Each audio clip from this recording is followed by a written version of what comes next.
един нов експеримент. Той се казва трик с яйце. Отивам да взема нужните работи от вкъщи.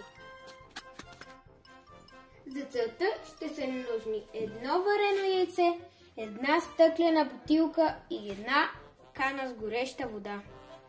Ще опера яйцето за 32 секунди и се връщам. Ето ме пак, отново в играта. Обелих яйцето за 32 секунди. Сега взимам каната с вода. И първото нещо, което трябва да направя, е да сипа водата в бутилката.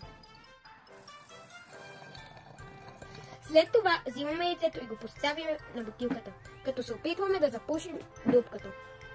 Оставяме яйцето така, докато стине водата. После ще видим какво се е случило. От началото на експеримента вече са минали 10 минути. Вижте яйцето как е влезнало в бутилката. Ще се върнем след още 10 минути, за да видим какво ще стане тогава.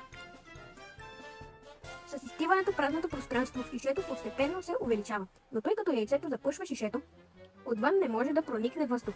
За да запълни празното пространство, така възниква вакуум в бутилката, който изтегля яйцето навътре. Сигурно след 10 минути ще сме готови. Ето и резултата от нашия експеримент.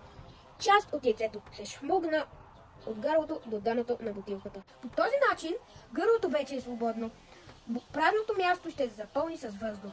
Това беше втория ми експеримент. Ако искате още такива, последвайте канала ми. Дайте повече! Пишете в коментарите какъв експеримент да ви покажа. До скоро!